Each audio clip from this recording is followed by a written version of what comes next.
Então, Fred, olha, eu você tô. me espera um minuto que eu preciso ir no banheiro. Ah, Enquanto isso, a minha mulher pilota o negócio aqui. Vem cá, então assuma tá. aqui no meu lugar.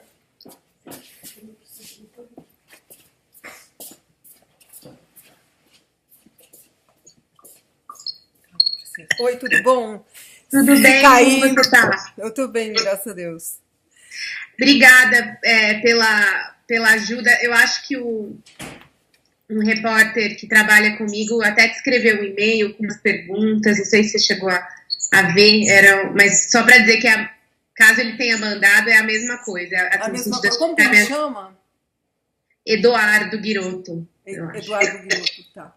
É, Tá bom. ele tá me ajudando, então ele até te mandou uma mensagem. Uhum. E vocês moram nos Estados Unidos desde 2005, né? Desde Faz tempo. 2005. Já voltar para o Brasil sem chance. A gente não tem perspectiva de voltar para o Brasil. A gente está bem aqui, o meu filho também já constituiu família aqui, a gente tem netos, então isso tudo já cria raízes, né? É verdade que um filho de vocês é Marine? Ele é marinho. Que legal! Ele se formou agora em Criminal Justice. Como se fosse... É um curso, não sei se no Brasil tem um equivalente, um curso relacionado com o direito, mas o direito na parte mais criminal e prática da coisa, não teórica. E aí ele tem família aqui, a gente foi ficando aqui, né? E eu tenho mais uma filha que está aqui também. E o Olavo chegou. Mas eu estou à disposição, se você quiser algum esclarecimento. Então vamos lá.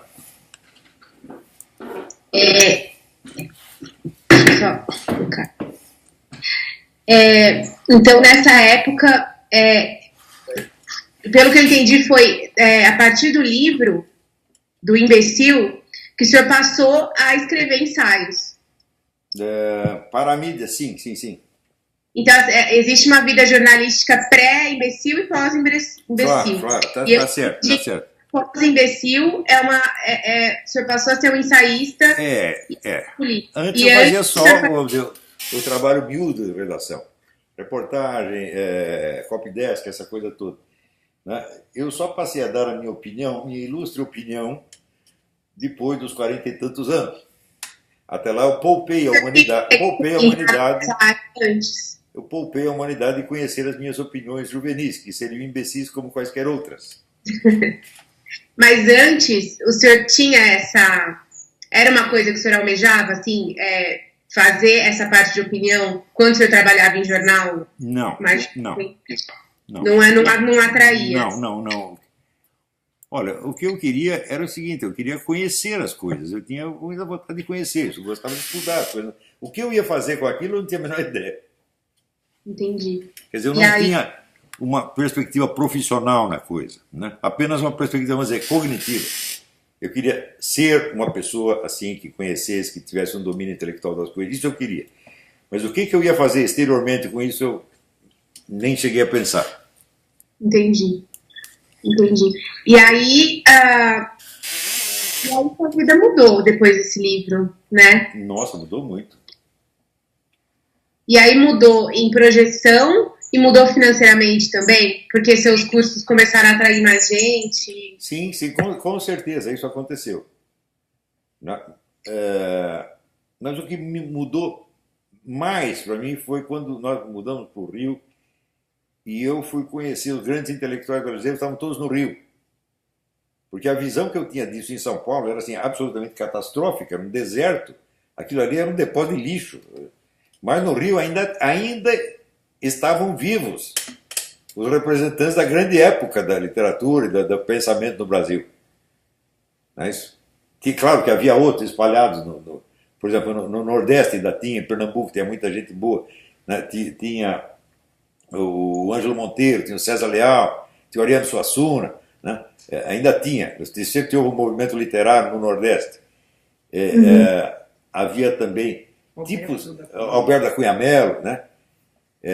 Mas no Rio estava o Bruno Tolentino, estava o Herberto Salles, estava o o Carlos Heitor Coni, né? José Monteiro. O Josué Montelo, os grandes da grande época. Eles se reuniam em algum lugar, Não, assim, não, para não, tomar não. cerveja? Não, eu só os conhecia um por um. Mas, claro, em geral eram membros da Academia Brasileira, mas eu nunca os encontrei na academia, acho que eles também não se encontravam na academia. O Roberto Campos, eu convivi muito com o Roberto Campos na época, né? Uhum. E Que é uma convivência, assim, de eventos literários, ou de, enfim. não, assim, de visitar na casa e conversar, trocar ideias, né? Ah, legal.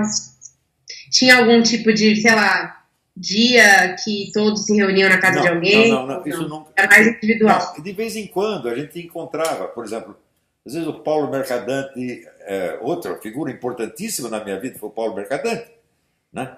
Que é um grande pensador brasileiro, grande escritor, né? Às vezes o Paulo Mercadante convidava para almoçar, daí já vinha uma outra vez, vinha o Gerardo Melo Mourão, um dos maiores poetas da humanidade, estava no Rio, tive a oportunidade de conviver com ele. Sabe quem é o Gerardo Melo Mourão? É o cara do qual o Ezra Pound dizia: foi o sujeito que conseguiu fazer o que eu queria fazer. Sensacional. Sensacional, né? O Brasil tem essas coisas, tem o Gerardo, né? E outra coisa, eram tipos de uma época maravilhosa do Brasil. Você vê, o Gerardo, ele durante a guerra, ele tinha sido acusado de ser espião nazista. Nossa. E quem o prendeu foi o Paulo Mercadante, que era do Serviço Secreto da Aeronáutica. E na cadeia eles ficaram grandes amigos pro resto da vida.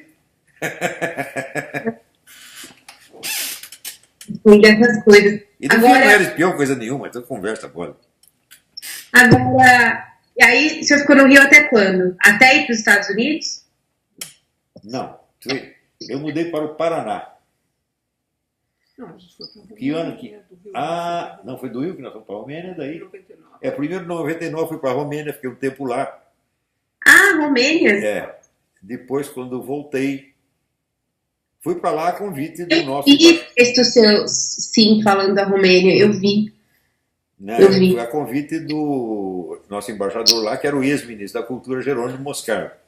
Lá eu fiz muita conferência, conheci muita gente boa. A Romênia é um país de uma efervescência intelectual fora do comum. Né? Conheci alguns gênios lá, gente de primeiríssima hora. Né? Também no Rio conheci o Antônio Olinto. Né? Antônio Olinto é um escritor brasileiro que tem livros traduzidos em 38 idiomas, uma coisa absurda. Um tremendo escritor. Né? É muita gente boa. E aí no Paraná também o senhor manteve suas colunas, seus artigos, e morando no Paraná? No Paraná, é o seguinte, eu me dediquei mais intensamente ao ensino, porque foi onde eu encontrei, na época, os melhores estudantes. Entendi. Isso me deu um estímulo tremendo. Porque eu senti o seguinte, os estudantes paulistas eram gente muito cansada, né? O paulista, ele fica o dia inteiro respirando chumbo no ar. Quando chega de noite, ele precisa pegar a cama e dormir, né? Então, o paulista era cansado. E o carioca, ao contrário, você tinha muitos estímulos na vida, tinha a praia, aquelas mulheres peladas, aquela coisa toda. Então, o negócio é meio dispersante. Mas no Paraná, não. Os Paraná eram estudantes de Caxias mesmo, eram dedicados. Entendi. Então, para mim, foi um estímulo enorme como professor, o Paraná. E eram os cursos presenciais na época. Cursos presenciais. Os melhores cursos que eu dei foram no Paraná. Entendi. E aí o senhor morou quanto tempo no Paraná? Até 2005? Deixa eu perguntar para minha mulher, sou ruim de data. 1 ano e 3, 1 ano e meio. 1 ano e meio, mais ou menos. Só isso. Aconteceu tanta coisa nesse 1 ano e meio que dá a impressão que foram 10 anos. Por quê? Porque eu tinha curso todo dia praticamente. Né? Era muita atividade. Ela rendia muito, a gente via os alunos progredindo, era uma coisa incrível. Né? Entendi. E daí do Paraná... A gente veio para cá. Do Paraná viemos para os Estados Unidos, em 2005, porque me ofereceram um lugar de correspondente do Diário do Comércio, que era o jornal da Associação Comercial de São Paulo. Sim. E aí... A partir de 2005. Mas antes o senhor não escrevia para o Diário do Comércio? Não. Foi só como correspondente, não era... Não, daí era do Globo, né? quando a gente foi. Um dia assim, eu tava meio cansado do Brasil, tá entendendo? Pois é. E eu dizia para minha mulher, se eu continuar aqui eu vou ficar maluco. Eu vou pro Pinel, né? Daí apareceu, né? Alguém rezou, né? Minha mulher rezou e apareceu um convite para trabalhar para o Diário do Comércio aqui nos Estados Unidos. E isso foi uma delícia, porque eu tinha total liberdade no Diário do Comércio, escrevia sobre o que queria, né? E fiquei lá bastante tempo, né? Porque De 2005, 2005 a 2011. a 2011, 6 anos, 6 anos. O bastante. conjunto do que eu escrevi lá está na coleção Cartas de um Terráqueo ao Planeta Brasil, em 8 volumes.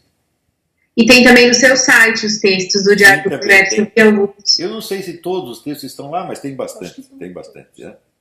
Mas aí, antes de ir para lá, você estava escrevendo no Globo. Tinha uma coluna no Globo? Sim. É exatamente. Quando nós voltamos da Romênia, eu estava com a mão adentro e outra atrás.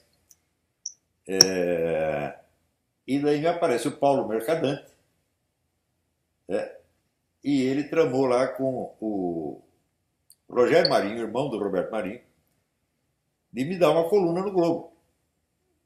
O Roberto estava doente para morrer. O Roberto Marinho já estava gaga, nem falava mais. Não, E o Rogério Marinho era o homem da administração do Globo, era o diretor administrativo e tal. Uhum. E ele que me botou lá dentro. Entendi. A hora que o velho morreu, me botaram para fora. Ah, o senhor acha que está ligado com os... Assim, Claro. Ele que me defendia lá dentro. O resto queria me matar, simplesmente. Né? Eu houve uma entrevista na TV Manchete, eu acho, né? Estava eu e o Luiz Garcia, que era o diretor de redação. O Luiz Garcia, ele rosnava cada vez que olhava para mim. Assim, ele estava louco da vida porque eu fui contratado quando ele estava de férias. E quando ele chega, estava quem? O Olavo de Carvalho. Você vê como o Luiz Garcia, nós tivemos um debate nas próprias páginas do Globo, onde ele dizia, negócio do Furo de São Paulo, isso não é nada, não tem importância. E eu desmoralizei a ideia dele completamente. Quer dizer, eu humilhei meu próprio chefe no próprio jornal que ele chefiava. O cara tem que me odiar mesmo, né? ele morreu acho que foi esse ano, se eu não me engano. Eu li isso em algum lugar. Pois é, Luiz Garcia. eu soube disso ontem. Né? Que Deus o tenha. E perdoe todas as mentiras que ele contou. Agora, coisa que eu queria voltar um pouco, que é uma coisa que quando você publicou... Espera só um minutinho, peraí. Claro. O Fernando me avisa que eu estou dando uma entrevista aqui, que depois eu falo com ele. Pronto, pode continuar. Então, quando o senhor publicou o Imbecil, era um período, enfim, Plano Real tinha acontecido, Fernando Henrique no governo, a equipe econômica do Fernando Henrique, enfim, a inflação tinha sido controlada, a moeda estava 1 para 1 com o dólar, enfim, era um período ali de muito otimismo em relação à economia e tal, enfim.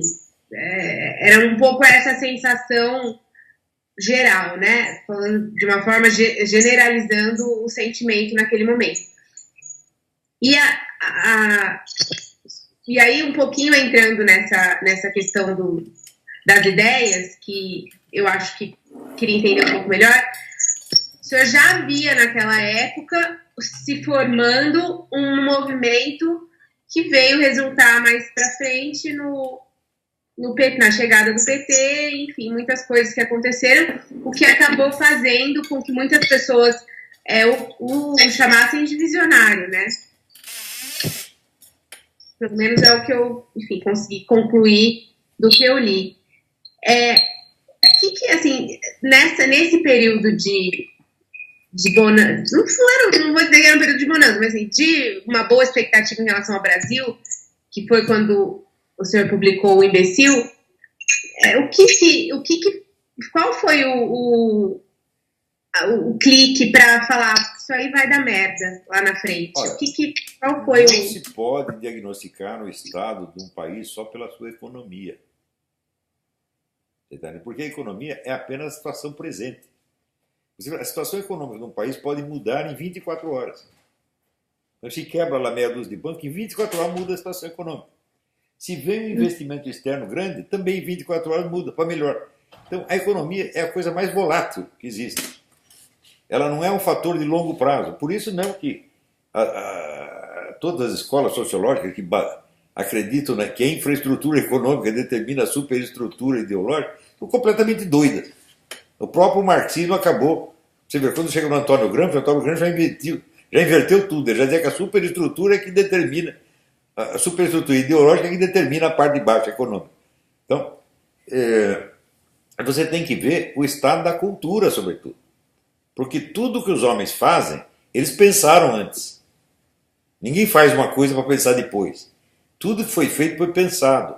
E absolutamente todas as ideias que alcançam influência na esfera política, vamos dizer, na esfera pública, começaram a ser discutidas em pequenos círculos de intelectuais. Às vezes 40, 50, 60 anos antes. Por exemplo, se você lê os livros do Dostoiévski, ele documenta a vida mental russa que se passava por volta de 1850, 1860, meio século antes da Revolução, mais de meio século antes da Revolução Russa. E ali é que estava a raiz da Revolução Russa, não na situação econômica. Por quê? A situação econômica, entre essa época que o Dostoiévski aborda nos livros e a época da Revolução, a economia russa mudou muito. A Rússia se tornou o país que mais crescia economicamente na Europa, nesse período. O que era uma coisa que não dava para prever em 1850. Mas o que foi determinante foi o curso das ideias. Quer dizer, Augusto Comte tinha razão, ele diz: a vida dos vivos é determinada por filósofos mortos. Essas são ideias que os caras já discutiram muito antes e que começam a germinar e se transformar em correntes de pensamento e ação públicos. Mas que indícios naquela época o senhor via? Assim, tá acontecendo isso. A decadência intelectual. A economia está indo bem, mas a nossa cultura foi para o brejo. Nós temos realmente... Veja, eu documentei isso no Imbecil Coletivo. Era um processo de idiotização. Por quê? Porque, você vê, nenhuma propaganda ideológica por si mesma faz mal. Ela faz mal quando ela se substitui à atividade da inteligência. Quando você só tem que repetir as mesmas coisas para você agradar o seu grupo, para você parecer que é bonzinho, tá certo? E para você receber os aplausos e os afagos na cabeça. E é exatamente isso que acontecia. E acontece até hoje. Hoje está até pior do que antes. Você veja, a hora que foi eleito o Bolsonaro, o que a mídia inteira fez? A mídia inteira está escandalizada porque tem um governo de direita. Quer dizer que não pode ter um governo de direita? É errado ter um governo de direita? Só pode ter governo de esquerda? E é isso que eles chamam de democracia. Ora, a democracia é o rodízio dos partidos no poder, meu Deus do céu. Aqui nos Estados Unidos você tem a democracia porque o Partido Democrata governa um tempo, o Partido Republicano governa um outro tempo, e assim vai. Mas no Brasil não tinha isso. Você vê que o Lula, 2 vezes, em 2 eleições, ele celebrou o fato de que todos os candidatos eram de esquerda. E ele achou que isso era a perfeição da democracia. Veja, 20 anos antes, eu tinha escrito: o PT não está disposto a suportar o rodízio do poder. Ele quer se instalar no poder para ficar para sempre. E sufocar todas as suas correntes. Dito e feito. Só que, nesse ínterim, a mídia inteira aderiu a essa ideia. Eles não aceitam a hipótese de que haja um governo de direita. Não aceitam o rodízio de poder em hipótese alguma. Então, e falam de democracia. De que democracia vocês estão falando? O que estão falando é o que vocês chamam de democracia, é o que o Lenin chamava de centralismo democrático. Quer dizer, a democracia é para nós, aqui dentro do nosso grupo, e os outros que se danem. Agora, o senhor acha que naquela época o senhor via... Porque tem uma coisa que alguns cientistas políticos falam, eles não falam cientista político, que nem eles gostam, eles falam sociólogos, né? Porque política não é uma ciência. Mas uma coisa que eles dizem é que o eleitor do PT não é necessariamente um eleitor de esquerda, um eleitor marxista. Ele é um eleitor que eles muitas vezes chamam de ignorante racional, que é ele vê, enfim, na hora de votar ele enxerga o candidato que vai ser melhor para ele, para o bolso dele, etc. e tal. Mas que não é um eleitor que necessariamente tenha, enfim, qualquer raiz ideológica ou etc. Eu queria saber se o senhor concorda com isso. Certíssimo. O pessoal votava. Por que eles votam? Porque, olha, todas as pesquisas mostravam que o povo brasileiro é acentuadamente conservador cristão. Então, mas por que eles votavam no candidato de esquerda? É simples. Só tinha candidato de esquerda, porque tem que votar em um deles. Então, eles escolhiam aquele que tivesse mais simpatia no momento. Mas aí você não acha que o fato. E o Brasil é um país conservador, enfim, é um país conservador, assim, continua sendo, era naquela época, continua sendo hoje. Não sei se houve uma esquerdização de fato do Brasil nesse período, né? Houve uma esquerdização da mídia e das universidades e do show business, e só. O resto do país não foi afetado por isso. Tanto que, veja, 20 anos atrás eu disse o seguinte: o primeiro candidato que aparecer com um discurso conservador ganha. Porque o povo brasileiro vai se sentir representado por ele. Bolsonaro fez isso. Agora, veja, nós num país de maioria conservadora, nós não temos nenhum partido conservador, nenhum jornal diário conservador, nenhuma revista semanal conservadora, nenhuma estação de rádio conservadora, nenhuma universidade conservadora. Ou seja, a maioria não tem representação. E os cínicos, como o seu Petri, chamam isso de democracia. Se a maioria não tem representação, não há democracia. Há uma oligarquia. E essa oligarquia beneficia políticos e intelectuais de esquerda, que dividem entre si o botim, dividem o dinheiro do governo e o dinheiro dos grandes patrocínios, inclusive privados. E eles estão perdendo a boquinha e estão aterrorizados.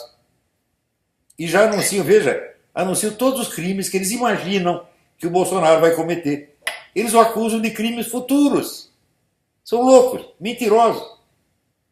Mas naquela época, então, o senhor enxergava essa esquerdização generalizada, mas o senhor, naquela época, enxergava essa esquerdização que o senhor disse em determinados setores, e não no Brasil. O problema não era a esquerdização.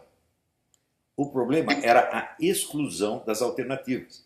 Ah, entendi. E por isso que eu chamei o imbecil coletivo, porque eles se persuadem uns aos outros e nunca são confrontados. Nunca tem que enfrentar um adversário. Tanto que a primeira vez que vim enfrentar a mim, levava uma surra do tamanho do bolo e saiu tudo chorando. O senhor sofreu isso na pele? O quê? De ter a sua opinião excluída por ela ser diferente? Nossa Senhora! Eu perdi todos os meus empregos. Perdi todos os meus empregos da mídia. Eu estou 100% excluído da mídia brasileira. Agora que, né, parece que eu nomeei os ministros, indiquei os ministros, agora estão querendo me ouvir. Mas sabe o que eles fazem? Vem, me ouvem, daí escreve uma introdução, assim, o pseudofilósofo, o astrólogo, assim. Quer dizer, um analfabeto ignorante empinando o narizinho para um sujeito que é aplaudido pelos maiores intelectuais do Brasil e do mundo. Como é que pode uma coisa dessa?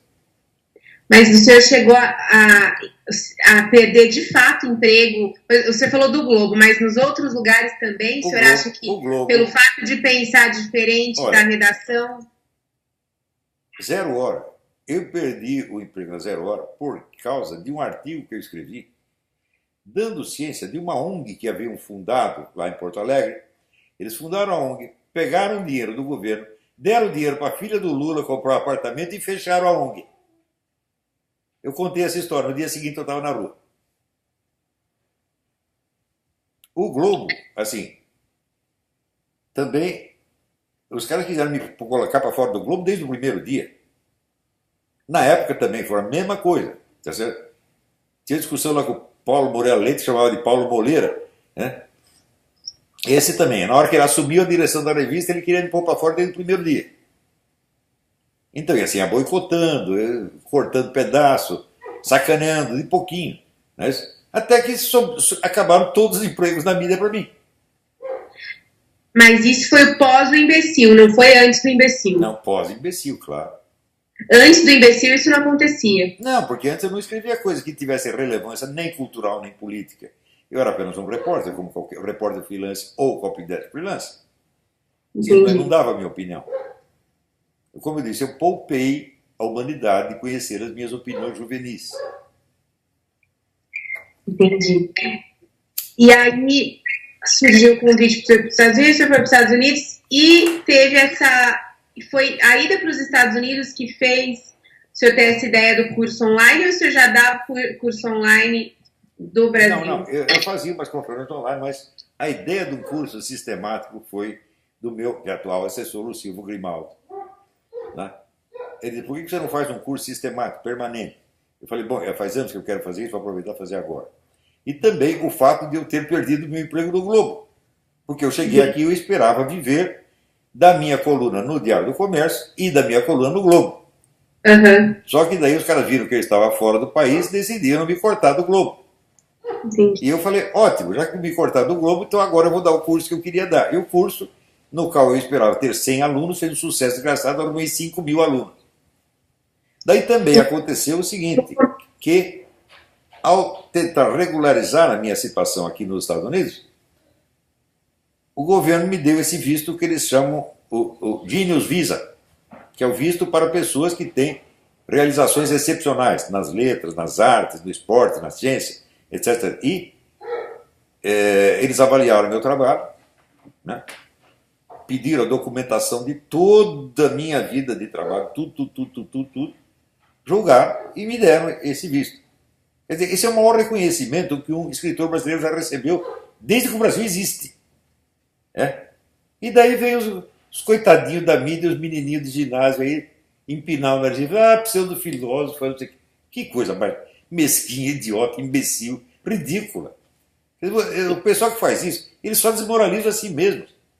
Você acha que aqui o governo americano, você acha que o governo americano não tem 90 especialistas para julgar um currículo? E por que o senhor quis morar na Virgínia? Como é? Por que o senhor quis morar na Virgínia? Eu tinha viajado aqui em 86 e fiquei caí apaixonado por essa área aqui. Em primeiro lugar, pela beleza, né? Em segundo, pelo espírito dos moradores, que são pessoas muito gentis e educadas, como jamais você vai ver no Brasil. E pessoas de bom coração, entendeu? Você muda aqui, no dia seguinte os vizinhos estão lá, vêm trazer um bolinho, vêm trazer uma perna de cabrito, qualquer coisa, né? Te dão um presentinho, perguntam se você precisa de alguma coisa. É um negócio maravilhoso. É a vida em comunidade, né, que eles chamam aí. Eles têm a noção da solidariedade que o brasileiro tanto fala, aqui existe. Entendi. E aí, então o senhor passou, a partir de então, a viver da sua coluna no Diário do Comércio e dos seus cursos que com a internet ganharam uma amplitude Sim. que o senhor disse que não esperava. Sim, muito mal do que eu esperava. Foram 5.000 alunos logo no início e não, depois isso cresceu para quanto? Foi crescendo.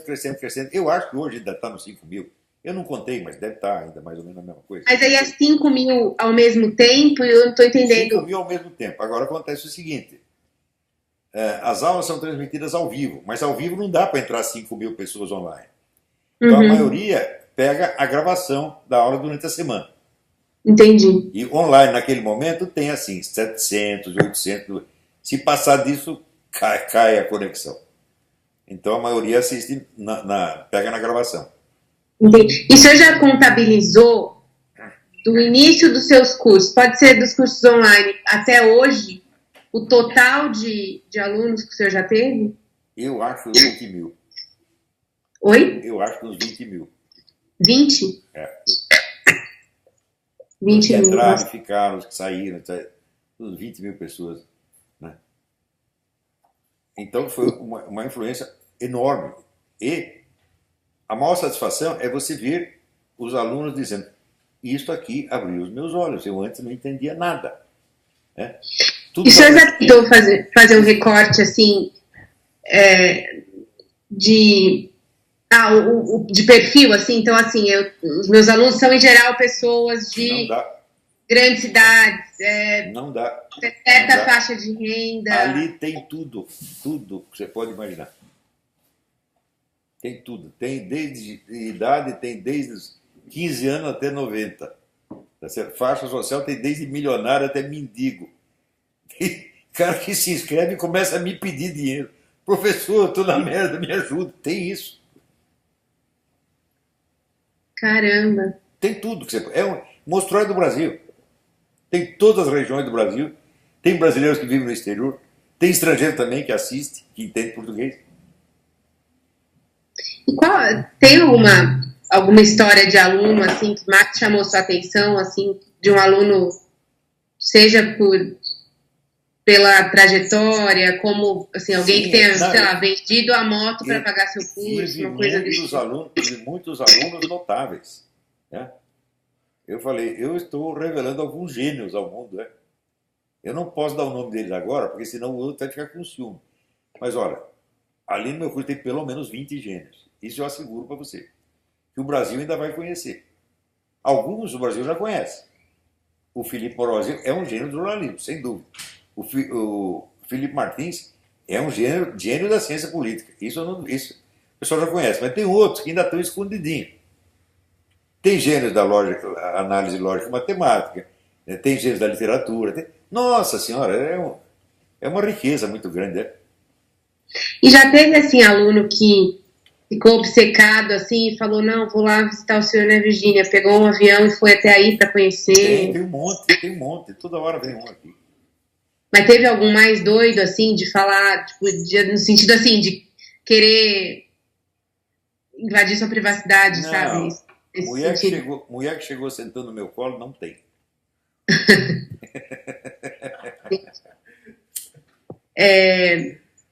Agora, quando que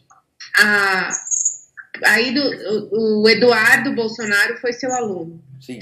Foi só ele que foi seu aluno ou o Carlos e o Flávio também foram seus alunos? Na verdade, não sei, mas eu acho que um se inscreve e deixa o outro assistir aula junto com ele.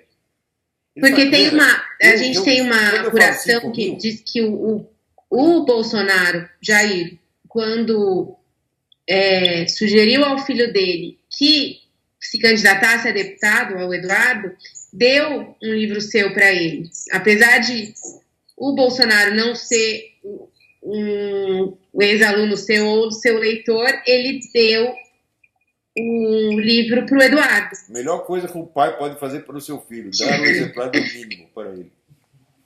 E aí, só que eu não sei, aí eu fiquei pensando, né? Falei, será que o Bolsonaro deu o livro porque os outros filhos também fizeram curso? Enfim, eu fiquei aí, por isso que eu perguntei. Eu não sei por que ele fez isso, eu sei que ele leu o livro, ficou muito impressionado e deu o livro para o Eduardo. E o Eduardo virou meu aluno. Agora, quando eu digo que eu tenho 5 mil, eu tenho 5 mil inscrições. Mas as pessoas fazem muito isso, elas juntam um grupinho para assistir a aula, com uma inscrição só. Eu não acho ruim que façam isso, está muito certo que façam isso. Né? Então, certamente é mais gente. Né? Entendi. 5 mil inscritos, né? Mas pode ter lá o pai, a mãe, a avó, a tia, tá todo mundo assistindo. Eu falei com o pessoal da Record e eles me disseram que o senhor é um dos poucos autores que tem um patamar de venda muito alto e muito estável.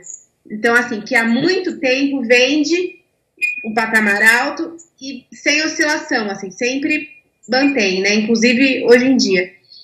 E que, assim, e aí, imaginando de posse desses dados, eu imagino que o senhor deva ter conseguido viver bem com as suas vendagens de livros. Né? Assim, é um dos poucos autores do Brasil que consegue viver de livros. Eu vivo muito bem, ganho mais do que qualquer professor universitário, ganho mais do que a média dos jornalistas, exceto aqueles que sobem na vida puxando o saco do patrão. Né? Jornalista é gente safada. Vou contar um episódio para vocês. Uma vez houve uma greve na classe do jornalista. Uma greve ficou famosa na história. E teve uma assembleia lá no sindicato e eles estavam pedindo, acho que, 25% ou 35% de aumento. Né? E eu estava com um amigo, falei, olha, eu vou mostrar para você que essa gente não presta. É só um teste. Você fica aí. Daí eu pedi a palavra, fui lá na frente e falei, olha, vocês estão pedindo 25% ou 35% de aumento para todo mundo. Mas acontece o seguinte, a diferença salarial entre nós é muita. Aqui está aqui o Zé Mané, que ganha um salário mínimo de jornalista. E ali está o Mino Carta, que ganha 90 salários mínimos por mês. Então vamos fazer um aumento escalar. Mais para quem ganha menos e menos para quem ganha mais. Quase me mataram. Esse é o socialismo dos desgraçados. Ninguém quer perder, né? Agora, então, aí o senhor consegue já há um tempo viver dos seus livros e também dos seus cursos. Graças a Deus. O senhor considera que a sua vida financeira é muito bem resolvida, assim, Olha, de ter o suficiente para viver bem? Eu gostaria de ter mais dinheiro para poder ajudar o Brasil. Como assim? Por exemplo,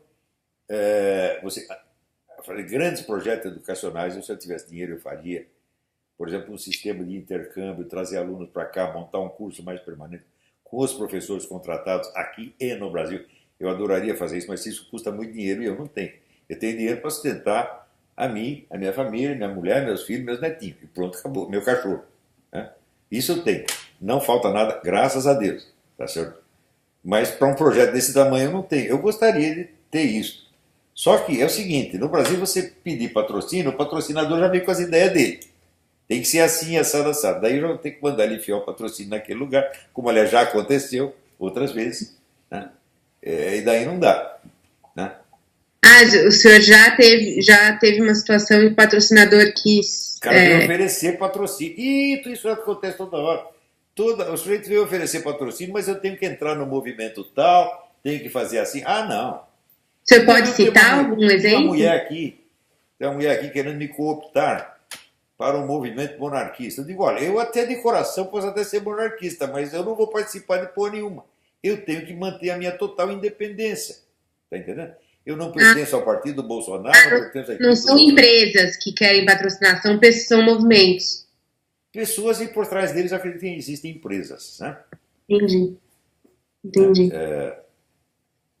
São grupos políticos ou econômicos que estão interessados. E às vezes acham que eu sou como qualquer desses caras que vivem querendo dar palpite da política e subir na vida. Eu não sou isso. Eu sou um escritor independente, ferozmente independente. Vou defender minha independência até a morte. Eu não preciso de nenhum desses caras. Eu já fui rico, já fui pobre. Não sinto grande diferença, sou feliz dos dois jeitos. Tá tudo bem. Mais ganhou dinheiro? Hã? Quando que o senhor mais ganhou dinheiro? Agora, depois que eu vim pra cá. E o senhor gosta de, assim, que tipo de rotina que o senhor gosta, assim, de viajar, enfim? Eu trabalho o dia inteiro sentado nessa mesa. Eu só saí daqui uma vez, né? Foi a única vez que eu tirei férias na minha vida, uma semana de férias, que nós fomos lá pro estado do Maine caçar um urso. Entendi. O meu filho... Eu não vai ir para a Europa, para a França? Não, viajei muito. Todas as vezes que eu viajei foi a serviço. Sempre. Claro que a gente aproveita para conhecer as coisas. Uma viagem de férias eu nunca fiz, né? E ir para, sei lá, para a Europa para conhecer os puteiros, nunca fiz. Entendi. E aí, voltando um pouco nessa questão do Eduardo, quando ele foi seu aluno, o senhor não sabia, né, que, enfim, ele era filho do deputado, o próprio deputado. Não, sabia. Eu acho que eu conheci primeiro o pai, o Bolsonaro, ouvi falar dele, evidentemente. E quando apareceu, depois o seguinte que eu conheci foi o Flávio, né? Quando ele veio aqui trazer uma condecoração que eles votaram lá na Assembleia do Rio. E depois eu conheci o Eduardo porque ele veio aqui. Um homem muito simpático, gostamos muito dele, né? Toda a minha família gostou muito dele. Foi uma relação pessoal, assim, não tem nenhum plano político, nem por nenhuma. Né? Aliás, eu desde o início eu falei, olha, eu vou votar no Bolsonaro porque eu gosto dele, eu acho ele um cara honesto, uma pessoa de bom coração e ponto final. Aí o programa político dele falou, não sei.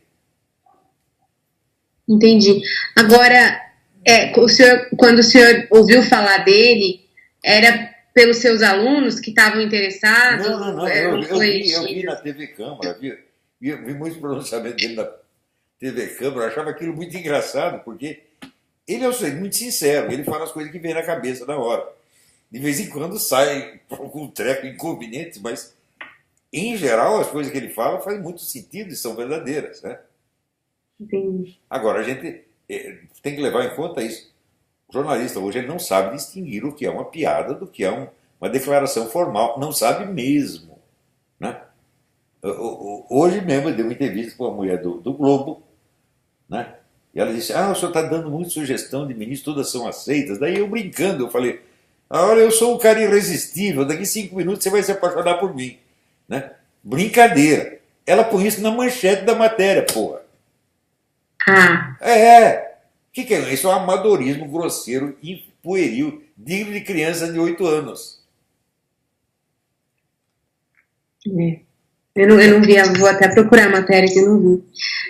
Agora, e aí, assim, eu queria entender como é que foi de alunos, eles passaram a se aproximar de fato do senhor, porque eles sempre compartilhavam suas postagens, etc. Eu queria entender um pouco como é que foi isso, enfim, se vocês mantinham contato por e-mail, por Skype, por WhatsApp. O Facebook foi fundamental para isso.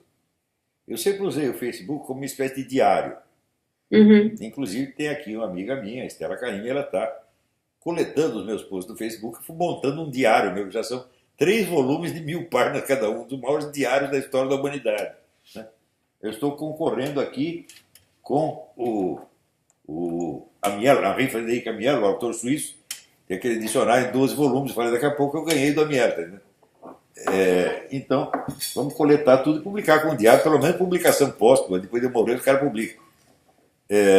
Então, isto aí dá para os alunos um exemplo daquilo que eu sempre digo. Você só aprende filosofia quando você tem um filósofo filosofando na sua frente. Uhum. E eu uso o Facebook para complementar com comentários do dia a dia aquilo que eu disse na aula. Então, na aula é o lado mais conceitual, mais profundo, etc, etc. E a gente exemplifica aquilo com alguns palpites que vai dando sobre o acontecimento do dia a dia. Não sobre a vida em geral, sobre impressões que eu tenho das coisas, mas é evidente que ninguém vai conhecer o pensamento do Olavo de Carvalho só pelo Facebook, ou só pelos artigos. Não, tem que ler os meus artigos, os meus livros. Né? E, veja, um jornal português, outro dia, escreveu o seguinte: a obra maior deste filósofo é o curso online de filosofia, que já está com 440 aulas. Falei, o português entendeu isso, no Brasil ninguém entende. 440 aulas? 400 e tantas aulas. Né? Que dá, mas se você somar, isso aí dá 50 mil páginas de transcrição. Então eu falo, bom, um cara que publicou 17 livros e tem mais 50 mil páginas de transcrições, bom, é um pensador de uma certa envergadura. As pessoas têm que conhecer isso, em vez de achar que vai conhecer o cara só pelo carimbo, assim, ele é conservador, ele é da direita. Eu digo, meu Deus do céu, mas se fosse apenas para expressar o ponto de vista da direita, não precisa de um filósofo. Qualquer cabo eleitoral expressa. Agora, o meu pensamento é uma coisa diferenciada, altamente individualizada, né? Não tem nada a ver com corrente política nenhuma. Mas absolutamente nada a ver, porque vai ir tão além ali você tem toda uma teoria da história, quem é o sujeito agente da história, né? O que é, tem a teoria do poder, quais são as várias modalidades de poder, tem toda uma teoria da ação humana, né? Que eu, partindo do von Mises, eu levei aquilo muito adiante. Tem muita coisa ali, pô. Tem toda uma psicologia, né? A psicologia evolutiva do ser humano, as camadas evolutivas que vai acontecer, tem muita coisa. Tem toda a teoria do conhecimento. É um universo filosófico inteiro. Agora, o sujeito preparado, culto, ele lê isso, ele percebe. Agora, chega um jornalistinha, aí, sei lá, formado na Universidade de Vila-Nhocuné, não vai entender isso aí, pô. Então começa a dar palpite bobo. Por quê? Porque o personagem observado é grande demais para o horizonte dele. Então ele tem que rebaixar, tem que diminuir para fingir que ele está na mesma altura. Tudo que a grande mídia tem escrito de mim é nessa base. Tudo, 100%. Então eu comparo, por exemplo, tem um vídeo que tem uma entrevista com o professor Wolfgang Schmidt. Sabe quem é Wolfgang Schmidt? Não sei. Um físico que conseguiu resolver o problema do reingresso das naves espaciais na atmosfera terrestre. porque eles mandavam foguete, quando voltar, pegava fogo. Ele, trabalhando para a NASA, ele conseguiu resolver esse problema. Então, é um dos grandes físicos do universo, meu Deus do céu. Né? Bom, este cara lê a minha obra com o maior respeito. Né? E daí eu vou ver, bom, agora vamos ver o que o André Petri diz. Pô, tá brincando comigo? Não Mas dá. o André Petri acho que nunca escreveu sobre o senhor. Espero que jamais o faça. Não, ele nunca escreveu sobre o Eu estou senhor. dando exemplo. Quando eu falo André Petri, não estou me referindo a indivíduo, mas a um tipo. Quer dizer, o tipo do chefe de redação brasileiro, que é o Mino Carta, né? o Luiz Garcia, essa gente, né? Que acha que sabe. Paulo Moreira e outros assim. Agora, eu concordo com o senhor de que não exista, enfim, pelo menos eu não vejo assim, posso estar errada, não existe enfim, um movimento organizado, o senhor, enfim, dá as suas aulas há muito tempo, tem a sua carreira estabelecida aí, e algumas das suas ideias, é assim que eu vejo, elas têm uma intersecção com parte da equipe do Bolsonaro. Isso é natural, né? Não é uma... Eu espero que sim, mas olha, aí é preciso fazer uma ressalva. Eu nunca escrevi nada dizendo o que os outros deveriam fazer. Uhum. Eu nunca tive uma proposta política. Eu me atenho ao exame dos fatos, ao exame do que acontece, não do que deve acontecer.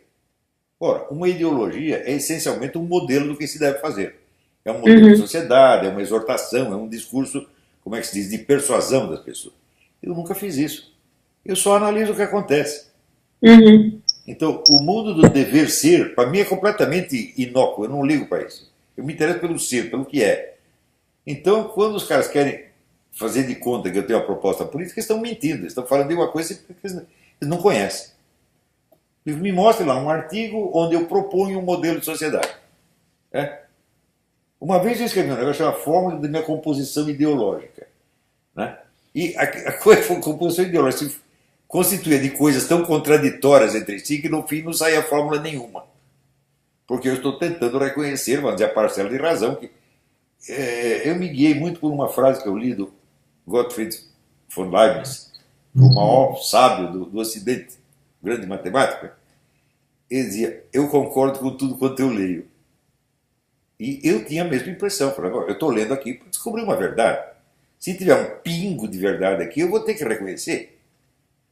Agora, você lê só para arranhetar, só para discordar, e isso é coisa de pentelho. Entendeu? Então, a gente reconhece a parcela de verdade, né? Em tudo que a gente lê. Agora, daí vem aí um merdinha, esse cara ele é fascista. O cara não sabe o que é fascismo, meu Deus do céu. Não tem a menor ideia, é chute. Olha, eu tive um debate com um fascista de verdade, que é o professor Duguin. Eu sei o que é um fascista porque eu vi um. Esses caras não sabem, eles chutam. Tudo que não é comunista, eles acham que é fascista. Entendi. Agora, eu vi que o senhor fez alguns hangouts também com o Bolsonaro o conheceu e tal. Eu fiz um, que eu saiba. Fiz um ou dois. Eu achei que tinha mais. Fiz dois. Parece que eu fiz dois, eu não lembro direito. E um quando ele estava em Nova York. Um quando ele estava em Nova York e outro Na Rádio Vox. na Rádio Vox, é verdade. E assim, quando o senhor fez o primeiro, ele já era candidato? Não. Ou ainda era? Não era. E qual que foi a impressão que o senhor teve, assim? A minha impressão dele sempre foi muito boa. Porque é o seguinte, ele era um típico brasileiro falando o que vê e o que sente. Ele não tinha uma fórmula assim, discursiva acabada, ele também não tinha uma ideologia acabada. Ele dava palpite sobre coisas isoladas que ele via, coisas da experiência dele. Né? Então, bom, esse é um homem sincero que diz o que vê. E é isso que nós mais precisamos no Brasil. O senhor não acha que o Lula, em certo aspecto, também tem esse discurso de falar o que tem, enfim, um discurso simples que chega nas pessoas e não há um ponto em comum entre eles, assim, essa coisa de falar uma linguagem simples? Ele tinha, e isso foi o que despertou a simpatia por ele, inclusive a minha simpatia. no começo. Então, esse cara, ele fala as coisas, às vezes fala besteira, mas são coisas da realidade, coisas que ele viu, né? Só que depois, quando ele começou a mentir, não parou mais, meu Deus do céu, foi uma coisa de louco, né? Ele sentiu o gosto do dinheiro, né? E aí não parou mais. Aí, assim, aí virou um cara cínico mesmo, né? Cínico. Eu não sei o que aconteceu com ele, né? E eu acho que foi a partir da fundação do Foro de São Paulo. Por quê? Quando ele fundou o Foro de São Paulo, foi ele, o Frei Beto e o Fidel Castro, os três. E o Foro de São Paulo tinha que ser um negócio meio secreto.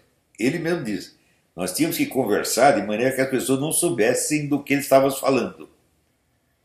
Daí ele confessou que não, foi nós do Foro de São Paulo que colocamos o companheiro Chaves no poder. Foi essas coisas assim. A partir daí ele teve que começar a mentir. E pegou o vício, coitado. Ele não é uma pessoa que tenha envergadura para estar em situações que sejam moralmente muito exigentes. Ele não tem capacidade para isso. Ele é bem menos inteligente do que as pessoas imaginaram. Ele tem essa malícia caipira, por assim dizer. Isso é o máximo que ele tinha. Então você põe ele numa situação moralmente difícil, contraditória, ele vai se atrapalhar. Como se atrapalhou? Você vê ele de frente dessa juíza, tentando disfarçar. É uma coisa assim, patética, deplorável. É a imagem do fracasso total. Ele se meteu, ele subiu mais do que ele aguentava, né? Como disse o francês, peidou acima do próprio cu. Agora, o Bolsonaro, o senhor o encontrou aí na Virgínia mesmo, a primeira vez? Veja, o Bolsonaro, ao contrário do Lula, ele tem uma humildade excepcional. Você veja, o Lula, a cabeça do Lula foi feita pelo Frei Beto, que é um eminente charlatão, que se finge de católico, nunca foi católico, né? Assim, mentiroso, mas tudo que ele escreve, ele e o Leonardo Boff, assim, você não pode levar a sério uma linha. Eu já fiz análise de texto dele mostrando como ali é só manipulação verbal, não tem mais nada. E o Bolsonaro teve a prudência de se pegar a mim. Vou te dizer por quê. Eu sou um bom conselheiro. Eu não dou conselhos interesseiros. Eu não dou conselho para favorecer um movimento político. Eu, quando dou conselho, é porque eu estou dizendo exatamente o que eu estou vendo. E quando foi o primeiro conselho que ele pediu? Ah, eu não lembro, faz tempo. Não, foi mais para o filho dele.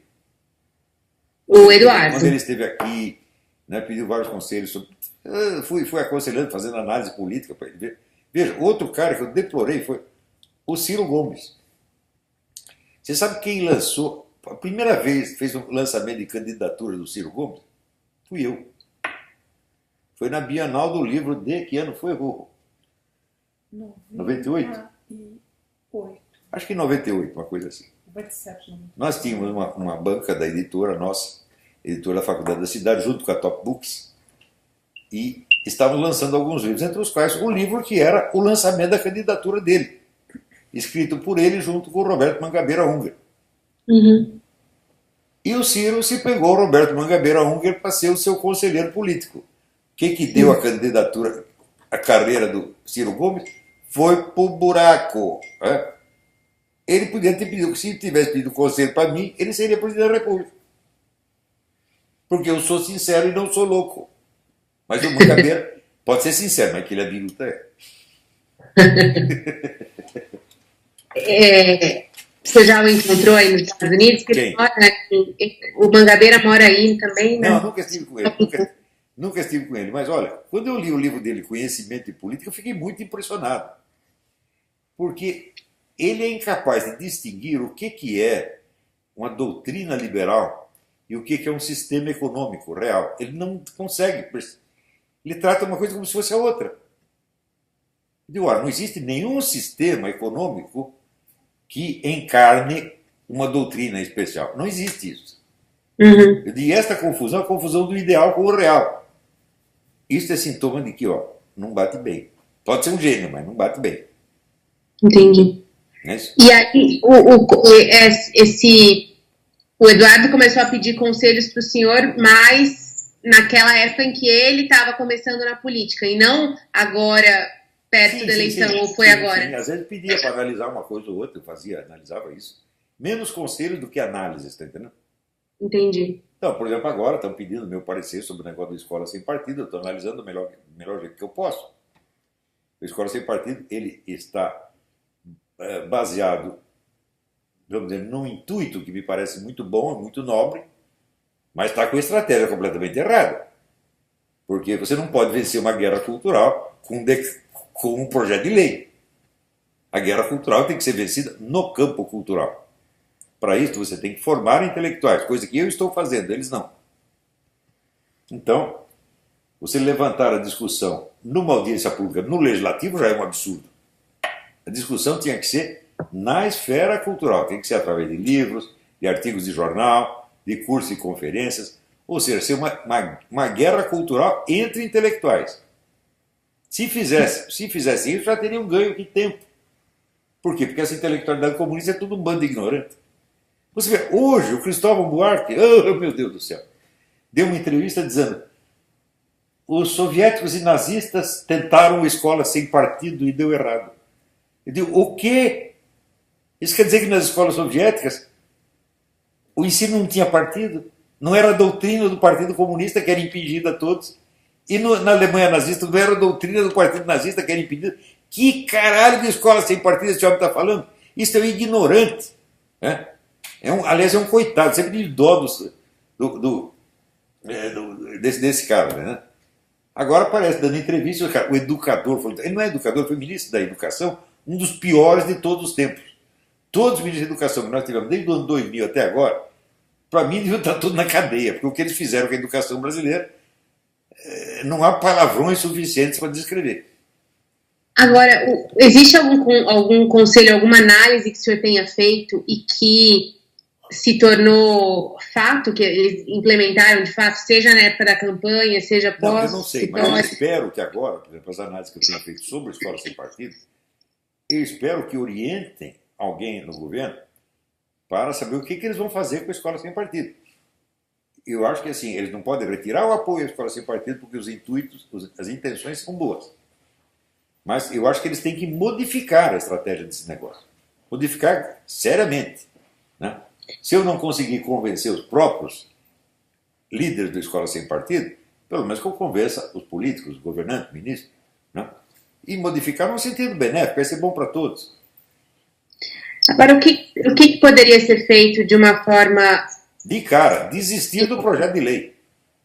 Projeto de lei coisíssima nenhuma. Nós temos que formar intelectuais e chamar os caras para briga no terreno da disputa intelectual.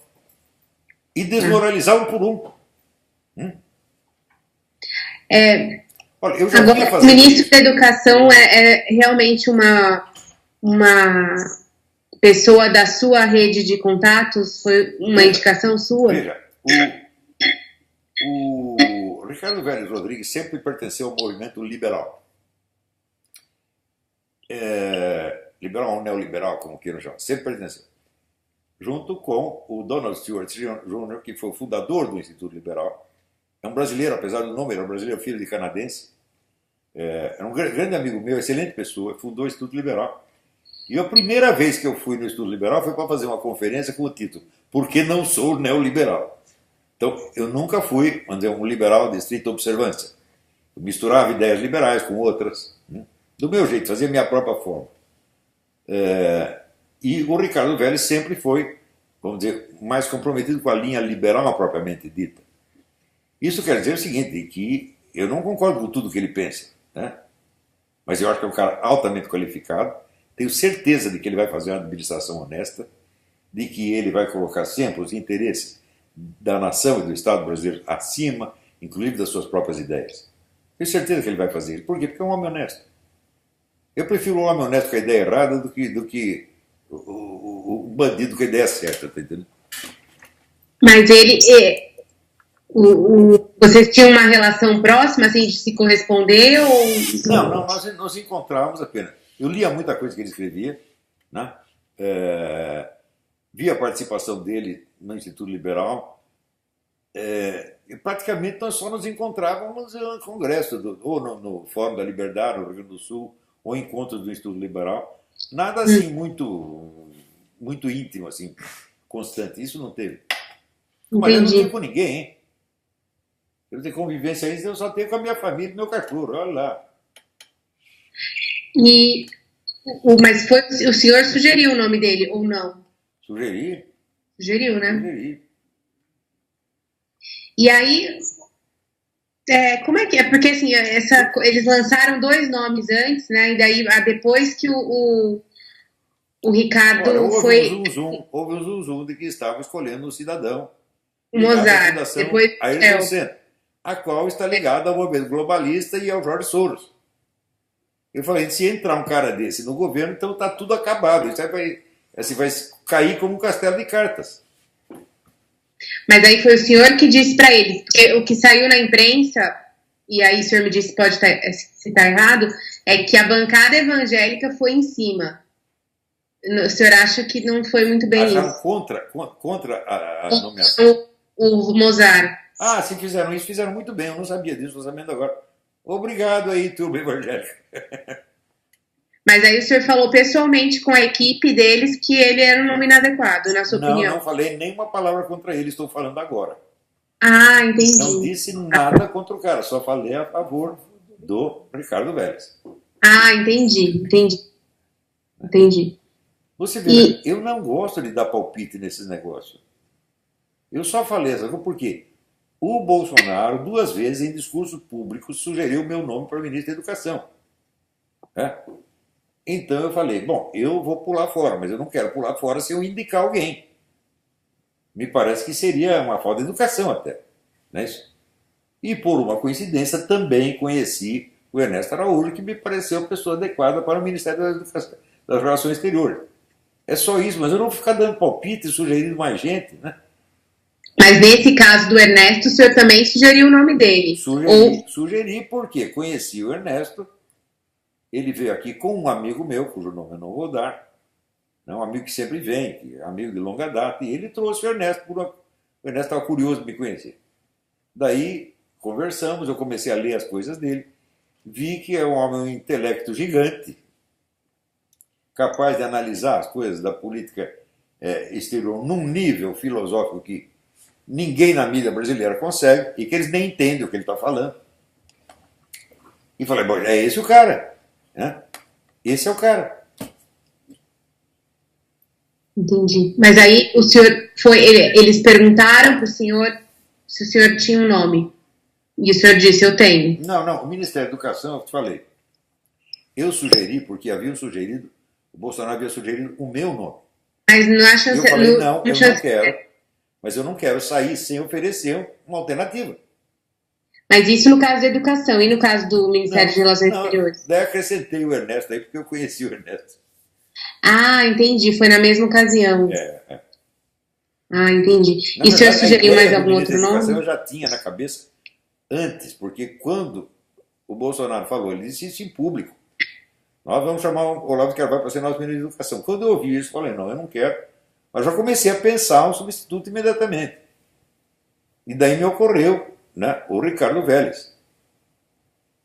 Que além disso, nós temos um dever de gratidão com ele, porque ele é um colombiano que estudou mais o pensamento político brasileiro do que qualquer brasileiro.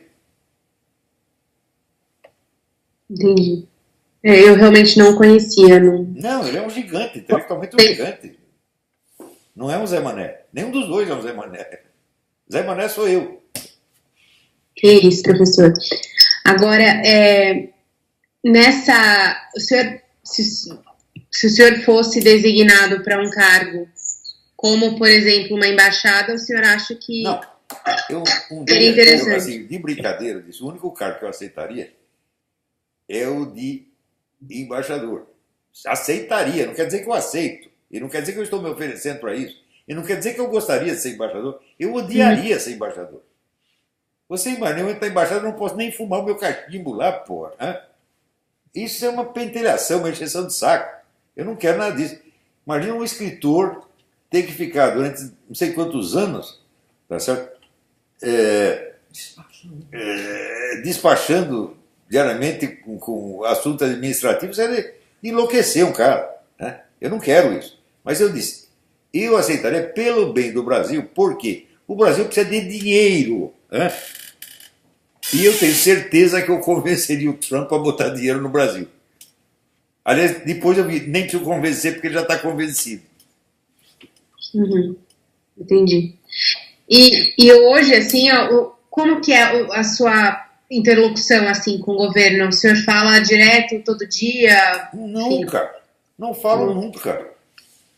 nunca? Assim, Não. com o governo, digo, não é governo ainda, né? Mas com a equipe do Nada, presidente. nada. De vez em quando, né? Um sujeito que nem é da equipe, mas está ligado à equipe, me telefona para pedir uma análise sobre alguma coisa. Não vou dizer o nome dele. Mas é o meu aluno. Eu estou instruindo um aluno. Não é o Felipe? Hã? Não é o Felipe? Não sei. Pergunta para a mãe dele. Então, Agora, o senhor conheceu o Paulo Guedes da época que o senhor morou no Rio? conheci e fiquei muitíssimo, isso foi mais de 20 anos atrás, fiquei muitíssimo impressionado com ele. Né? E no Brasil todo mundo é economista. E de fato eu conheci dois economistas de verdade, o Roberto Campos e ele. O resto para mim parecia tudo palpiteiro. Né? O senhor conheceu ele em que situação, assim, em que ocasião? Não. Foi alguém, uma pessoa conhecida minha, que estava indo para visitá-lo e me encontrou casualmente e disse: vamos lá, você quer conhecer o fulano? Eu nem sabia que era Paulo Guedes. Fui lá no escritório dele e tivemos uma longa conversa. Eu fiquei muito impressionado com os conhecimentos do homem. E também me parecia uma pessoa humilde. Não era metido, não era aparecido. Falei, pô, a gente é assim que a gente precisa. Nós precisamos de pessoas sinceras. No Brasil, assim, chega de pose. Esses caras são muito cheios de pose, de fingimento. Isso tem que acabar. O sujeito, por exemplo, uma vez um cara me pediu, eu falei de desonestidade intelectual, o cara falou, me define honestidade intelectual. E honestidade intelectual é muito simples. É você não fingir que sabe aquilo que você não sabe e nem que você não sabe aquilo que você sabe perfeitamente bem. É só isso. Então, honestidade intelectual é viver na verdade da sua memória. Né? Você conhecer os seus conhecimentos e conhecer a sua ignorância. Ou como dizia o meu professor Stanislaw Laduzan, se eu sei que sei. E se eu não sei que não sei. Agora, o senhor pensa em voltar para o Brasil, professor? Não. Dá preguiça. Eu já montei uma vida aqui. Você vê o tamanho da biblioteca que eu montei aqui. Só para transportar esse negócio aqui é um osso. Né? E também eu estou muito feliz aqui na Virgínia. Né? Aqui, quando eu completei 10 anos aqui, eu falei, olha, o que está acontecendo aqui? Eu estou aqui faz 10 anos, ninguém me humilhou, ninguém me xingou, ninguém me deu um pontapé na bunda, eu estou ficando traumatizado já. Né? No Brasil, assim, qualquer caixa de banco acha que ele é o Papa, né? Ele te humilha. O senhor teve alguma situação que o senhor se sentiu humilhado no Brasil? No jornalismo, assim? No Brasil, o tempo todo, estou falando, qualquer caixa de banco, vendedor de cachorro quente na esquina, tá entendendo?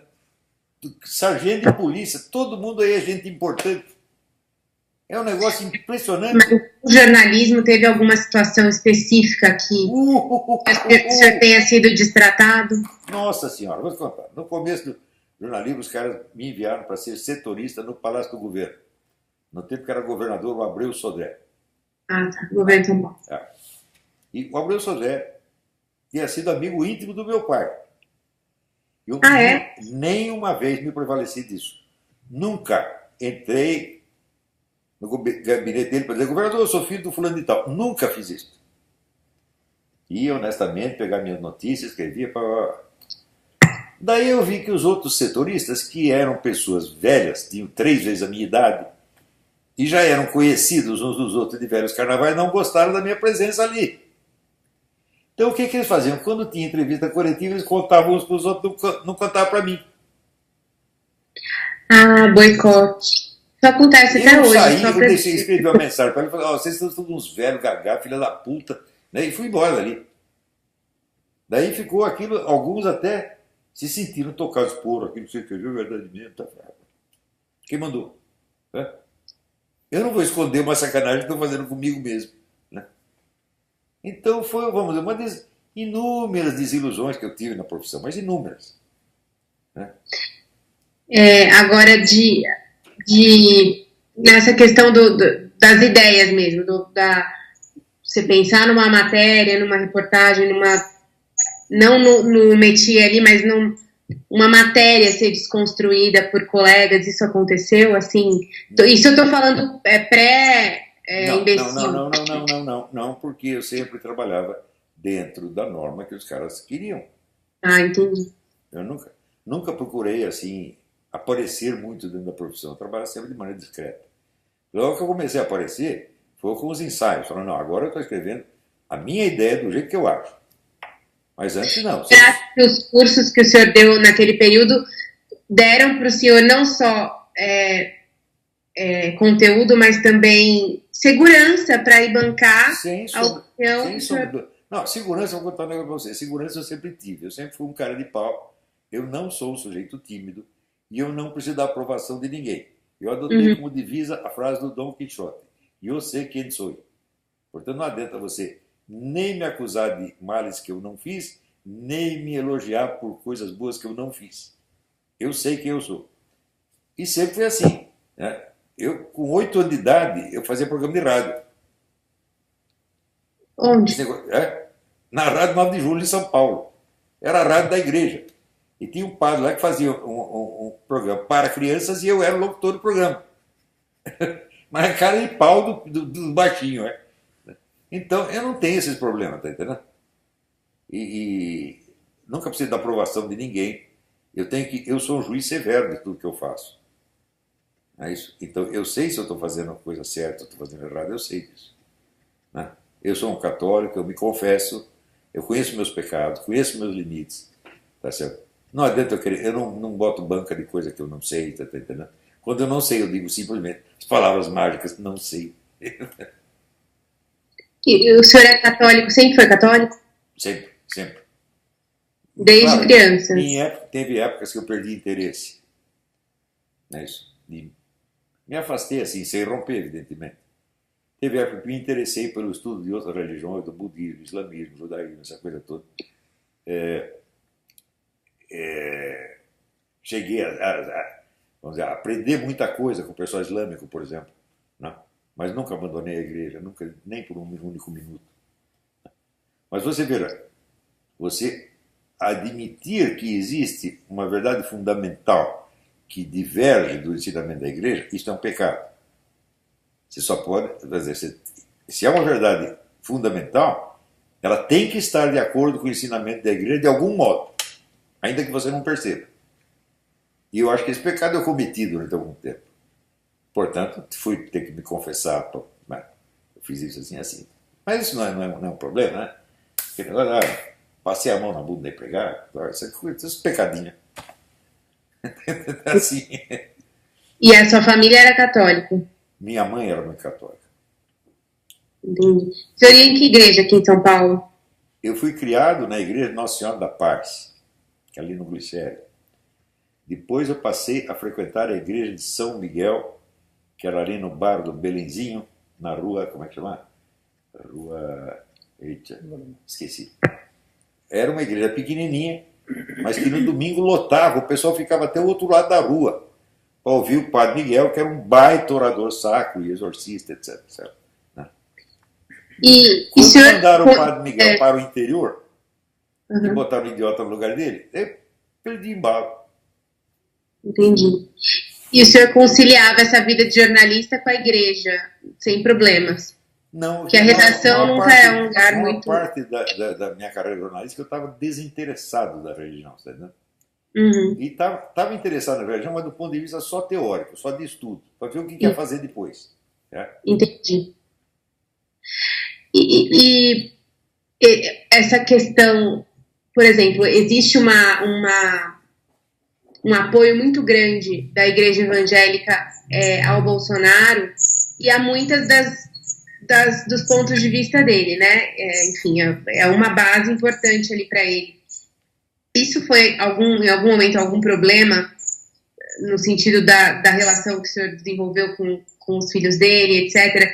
Enfim, porque às vezes você tem uma participação dos pastores, dos bispos em determinadas decisões? O senhor acha que isso... Não. Acho que a pessoa da igreja evangélica está fazendo um trabalho maravilhoso. Né? Mesmo porque, assim, veja, a igreja católica, o número de bispo e padre que traiu, que vendeu a igreja católica é enorme. Né? Passaram tudo para o PT, trabalham para a KGB. Né? Isso é um bando de filha da puta. Né? E na igreja evangélica isso aconteceu menos. Você tem mais pastores fiéis na igreja evangélica do que padres fiéis na igreja católica. Então é o tal negócio. O que é evangélica? Evangélica é o plano B. A igreja católica, os caras traíram. Né? Então muita gente abandona a igreja católica, vai para a igreja evangélica. Por quê? Porque vai chegar lá, o cara não vai estar fazendo propaganda da teologia da libertação, não vai estar querendo eleger comunista. Então estão fazendo um bom trabalho. E como que é a sua rotina aí, professor, nos Estados Unidos, assim, a rotina diária? Uma pessoa me disse que o senhor está o tempo todo com um livro na mão. Sim. Até quando sai. Eu acordo, venho aqui para o escritório, às vezes tomo café da manhã aqui nessa mesa mesmo, e começo ali a estudar, escrever, né? Falar com pessoas. Você lê os jornais brasileiros todo dia? Não, eu só leio as notícias que me mandam. Entendi. Veja, eu tenho 500 e não sei quantos mil seguidores no Facebook. Eles vivem me mandando notícias. Entendi. Não é que eu não tenho que fazer assinatura de jornal nenhum, nem coisa. Os caras me mandam. E nos Estados Unidos, o senhor acompanha algum jornal? Eu costumava acompanhar alguns sites aqui. Inclusive cheguei a escrever para alguns deles no começo, mas depois desisti. Né? Aqui nos Estados Unidos, assim, é tudo muito especializado. Você tá, né? Se você escreve sobre um assunto, eles vão querer que você escreva daquele assunto pelo resto da sua vida. Isso começou a ficar meio chato, então eu fugi de todo mundo. Entendi. Não faço mais conferência, não escrevo mais para lugar nenhum. Fico aqui quietinho no meu canto. Mas tenho contato com alguns intelectuais e jornalistas americanos, como Jeffrey Nyquist, né? O Cliff Kincaid, que são pessoas excelentes, o David Horowitz. Né? Tenho muito respeito por esses caras. E, de vez em quando preciso de algum esclarecimento sobre o Brasil, eu dou. Mas isso é raro. Né? Entendi. E aí o senhor fica trabalhando aí, escrevendo, lendo, e aí, o que mais? De vez em quando saio para treinar uns tiros lá fora. O senhor tem um... Como é que chama? É um alvo, mas tem um nome específico. Shooting range. Shooting range. Na outra casa eu tinha. Aqui não tem, mas tem uma matagal atrás, dá para dar os tiros sem acertar ninguém. E qual que é a sua arma preferida? Vou te falar, uma Steyr Mannlicher, calibre 375 HH. Steyr é uma arma austríaca. Eu só tenho arma de caça, hein? É negócio de polícia e bandido, não gosto não. Né? Eu só tenho arma de caça e é das armas de caça, a minha preferida é, de longe, essa aí. Steyr STEYR, tracinho Mannlicher, MANNLICHER.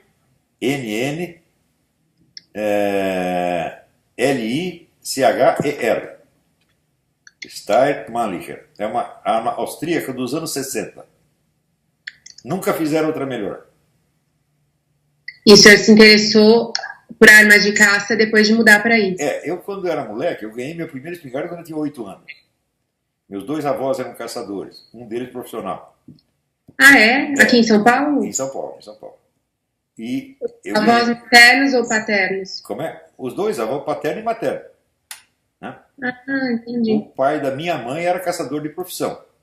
E o pai do meu pai era amador. Eu lembro até ele tinha cabaninha para caça e pesca. E eu ganhei minha primeira espingarda aos 8 anos. Era uma espingarda Rossi, calibre baixo, não lembro bem o calibre, mas era baixo. E aprendi mas depois vieram aquelas leis todas proibindo as armas, então perdeu a graça. Eu, quando mudei para os Estados Unidos, aqui na Virgínia é muito fácil você comprar arma, não tem nem registro de arma, nem nada. Eu falei, agora eu vou me vingar, agora eu vou comprar todas as armas que eu queria. Né? E comecei a comprar e testar as armas para ver quais que eu gostava. Né? Eu comprei umas 50. No fim, separei, sobrou 15. Né? Vendi as que eu testava, não gostava. E no fim, essa aí saiu vencedora. Entendi. E aí, TV, Netflix? O senhor assiste? Só assisto Série Netflix. Só assisto filme na Amazon. Netflix nunca uso. Mas só filme ou série também? Algumas séries também. Que série? Eu gostei muito de Person of Interest. Você assistiu Person of Interest? Não, eu não tenho Amazon. Aquilo está acontecendo no mundo, pô. Vou até anotar aqui. Quer dizer, um cara que inventa um programa, baita com programa de computador, que vasculha a vida de todo mundo, né? Então, isso aí, talvez não com essas dimensões, mas está acontecendo. Né? E filme, eu ouvi dizer que o senhor gosta muito de John Wayne, enfim. Ah, sim, eu gosto muito de filme de faroeste, sempre gostei. Né? E o que o senhor mais assiste é isso? É filme de faroeste? Assisto tudo. Mas os filmes, vamos dizer, os faroestes da grande época, eu assisti todos eles. Né? Não os faroestes assim, vagabundo, que é só tiroteio. Não, mas faroestes que tem peso moral, uma coisa assim, como os do John Ford tem, Howard Hawks, né? Grandes diretores. Né? Entendi. E hoje tem algum tipo de cinema que você gosta mais? Mais atual?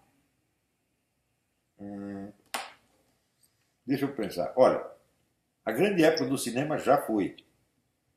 Tudo que se faz hoje é uma cópia tecnicamente melhorada de alguma ideia que alguém já teve. Uhum. Você não vai encontrar hoje um diretor como John Ford, ou como Orson Welles, ou como Marcel Carné. Não vai, mas não tem. Né? Quando você pega o melhor dos melhores, sei lá, o Clint Eastwood foi um grande diretor, né? Mas a obra dele é relativamente pequena, se você comparar, sim, sei lá, com o Marcel Carné, faz uma centena de filmes. Né? Não tem mais isso hoje. John Ford mesmo também, centenas. Né? De vez em quando, eu gosto de algumas séries, sobretudo europeias. A série do Inspetor Maigret, feita na Suíça, é uma beleza. Isso é duas séries. Tem uma americana, é boa, mas a Suíça dá de 10-0. Né? Os grandes filmes de comédia do Rowan Atkinson, né? Mr. Bean, não pode perder isso aí. É muito legal. Agora, e aí, assim, aí seu dia é muito caseiro, então? Você não sai muito? 100%. Eu dificilmente saio de casa. Tenho preguiça. Eu saio assim, quando minha mulher vai em algum lugar, eu gosto de ir com ela, eu instalo meu computador ali no carro e fico trabalhando ali do lado, só para não ir sozinho. Entendi. E essa friaca que faz aí na Virgínia também não ajuda às vezes, né? Eu gosto do frio. O frio me faz mal, mas eu gosto. Eu sou masoquista. Né? Você teve pneumonia, não teve? Tive. Ficou internado e tudo, ouvi dizer. Não, isso aí foi outra coisa. Isso foi outra coisa. O negócio tem nada a ver com o clima, coitado. Ah, não? Não posso lançar. Eu nasci com um tumor atrás da traqueia. Um cisto, na verdade. Uhum. O cisto era inofensivo. Não crescia, nem nada, ficava lá. Mas ia raspando raspou durante 70 anos. Um dia abriu um buraco na traqueia. E daí eu simplesmente não respirava. Então me levaram correndo para o hospital, abriram um buraco nas minhas costas, tiraram o cisto, tamparam o buraco da traqueia e pronto, aí eu aqui, salvaram minha vida. Caramba! Isso foi esse ano, né? No começo do ano? É começo do ano, março. Entendi. E assim, então é uma convivência familiar, aí você fica mais... Sim, eu estou aqui com a família o tempo todo, os amigos que vêm visitar. E quando o senhor morava em São Paulo, Rio, o senhor é dessa turma da boemia? Quando jovem, sim. Ali pelos 20 anos, né? Eu só pensava em mulher o tempo todo e ficava atrás delas. Ia nos bailinhos, nas gafieiras, essa coisa toda. Mas foi o tempo, já acabou, já gastou.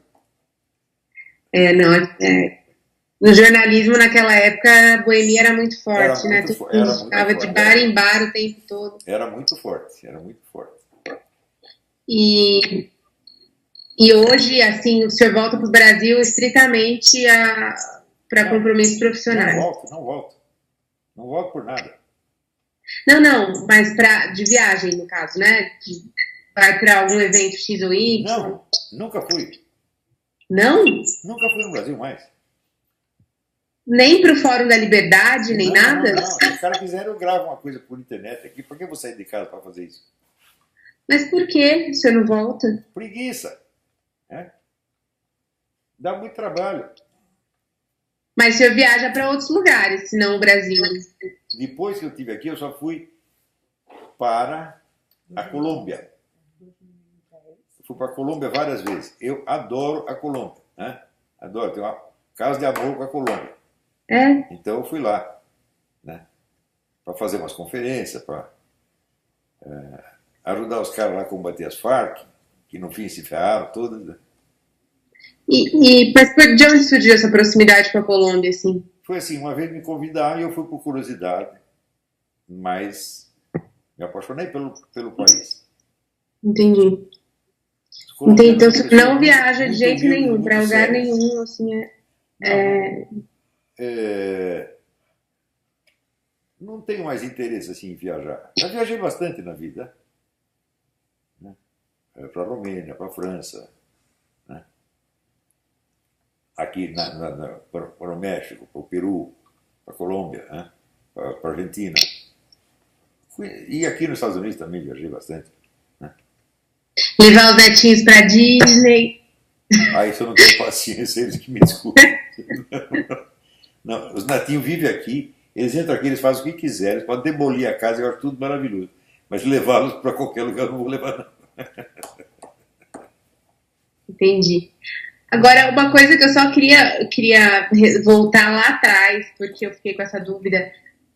Na primeira coisa que a gente falou sobre o Goethe, o senhor falou que caiu na sua mão o livro. Caiu como na sua mão um Goethe com 14 anos? Eu queria que tivesse caído na minha, não caiu na minha. Eu acho que tinha na casa da minha tia. Ah, entendi. Na casa da minha tia tinha uma coleção, eu não tinha muitos livros não, mas tinha essa coleção chamada Grandes Romances Universais.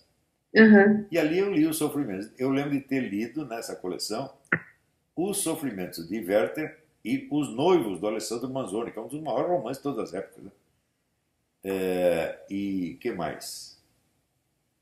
Eu acho que tinha algo do Walter Scott. Depois virei um fã do Walter Scott, que é uma coisa incrível. Né? O Hunter. Não, isso eu tinha lido antes. Né? Estava falando de um outro livro aqui, mas esse é o livro antes, é um livro chamado O Caçador. Esse livro foi influência decisiva na minha vida.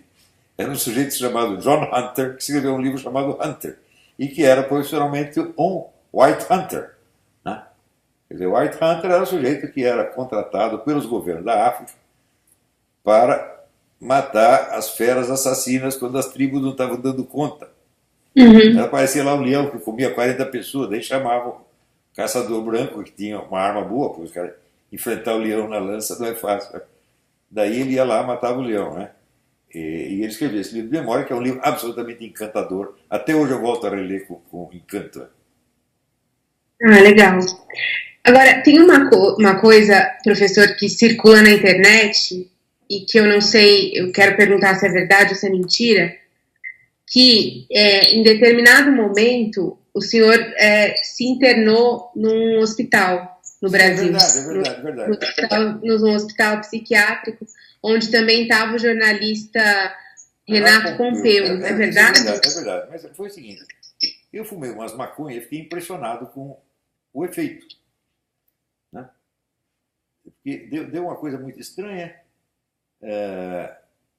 Eu estava assim com uma taquicardia imensa, mas absolutamente calmo, e o coração.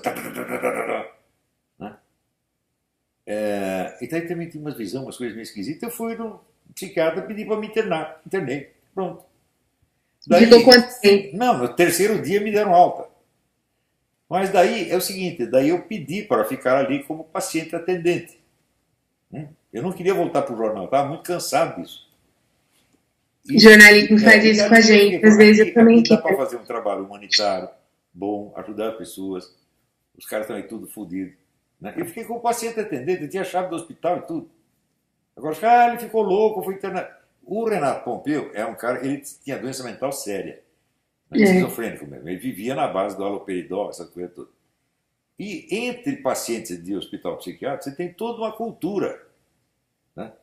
Onde assim, o tempo de tratamento e a alta e tal, eles só falam disso. Né? E o Renato Pompeu era um desses. Então ele inventou a história. Não, ele saiu do hospital sem alta. Conversa mole, eu tive alta no terceiro dia, fiquei lá piquíssimo. O diretor do hospital, chamado Dr. Juarez Strachman, né? Ele é meu fã e meu leitor até hoje. Pergunta para ele. Né? Juarez? Juarez Strachman é um grande psiquiatra, né? É um homem inteligentíssimo, notável. Né? E eu lembro assim, tinha as reuniões de enfermeiros e atendentes, e eu participava. Né? E eles eram todos estudantes de psicologia, eu não, eu estava ali apenas. Né? E daí ele descrevia os casos, eu pegava o paciente, escrevia todo o caso, e daí pedia para os caras diagnosticar, eles não conseguiam. Daí ele com aquela cara de saco cheio virava para mim e falava, diagnostica aí, seu lá. Eu diagnosticava e dizia, é isso mesmo. Então foi uma época de estudo de psicologia e psiquiatria, foi muito bom para mim. Aprendi muita coisa. Né? E os seus filhos, todos moram nos Estados Unidos com o senhor ou tem uma parte no Brasil? Não, aqui só mora 2. E um é Marine, inclusive, né? Com o quê? Estava falando com a sua esposa, um deles é Marine. É Marine, exatamente. E a outra está estudando aqui na universidade. E eu tenho alguns filhos no Brasil. Tem um que mora na Romênia. Tem uma que morou na China e na Índia, porque casou com o diplomata. E agora nem sei pra onde, agora está no Brasil, mas nem sei para onde vai em seguida. Né? E tem outro que está no Paraguai. Né? E assim, estamos espalhando bebês pelo mundo. Né? E algum dos seus filhos segue a mesma trajetória que o senhor na filosofia? Ou tem não? 2 que são muito estudiosos. Né? Um que mora na Romênia, outro que mora no Brasil. São pessoas muito intelectualizadas, muito cultas, os 2. Tem um terceiro que também é muito estudioso, eu não sei se ele tem a vocação para filosofia, ele está interessado em negócio de arte, cinema, essa coisa toda. Né? Os outros eu não sei. Professor, eu tenho uma última pergunta para fazer, senhor, e vou deixar o senhor em paz, porque eu já tomei seu tempo ostensivamente hoje. Mas eu sei que dentro da minha cabeça limitada de jornalista, eu tracei uma construção de ideias que eu queria saber se o senhor concorda, que o senhor acha que é isso, assim, com base no que eu li, né, do seu trabalho e tudo mais, enfim. Quando o senhor critica muito Gramsci por essa questão de você, enfim, do que ele pregava, de se impregnar a cultura com determinadas ideias e etc., né, como se fosse uma espécie, eu estou dizendo aqui entre aspas, não que eu concordo ou discordo disso, mas uma espécie de contaminação vagarosa com determinadas ideias. E que resultou no que o senhor acredita que seja essa questão do marxismo cultural, enfim, toda essa história. Por outro lado, quando o senhor fala, por exemplo, do Escola Sem Partido, que não, isso não pode ser feito via lei, que isso tem que ser feito por meio enfim, da mídia, da universidade, da classe pensante, não é um pouco a mesma estratégia, mas por outro lado, para tentar fazer frente a isso, se eu bem entendo? Não. Se fosse a questão de fazer um gramscismo de direita, então teríamos que usar os mesmos procedimentos dele. Não é isso? Agora, o Gramsci, se ele estivesse vivo e visse o resultado que a aplicação dos ensinamentos dele produziu no Brasil, ele meteria a bala na cabeça. Porque ele veria, eu destruí a cultura do país. Porque a essência do gramscismo é o engodo. Ele diz o seguinte, nós temos que disseminar as nossas propostas sem nome de socialismo, de modo que todos se tornem socialistas sem saber.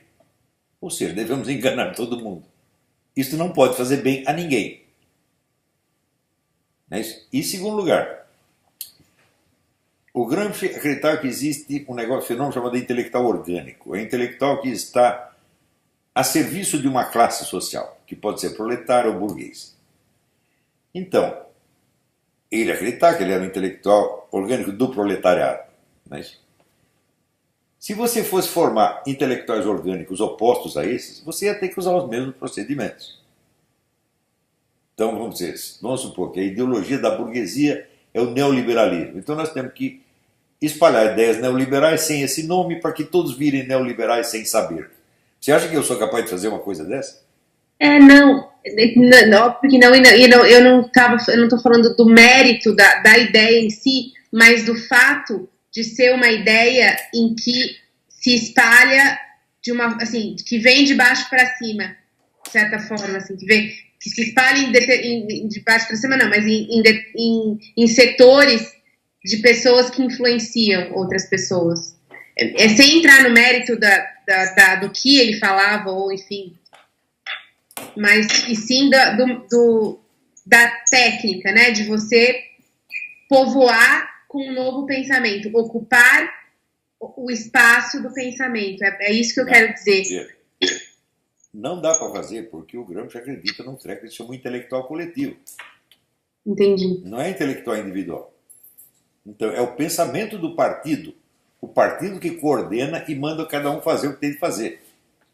Eu não tenho partido nenhum e não quero ter. E não estou... Isso é fundamental. Eu não estou passando uma ideologia pronta para ninguém. Nem Entendi. eu mesmo tenho.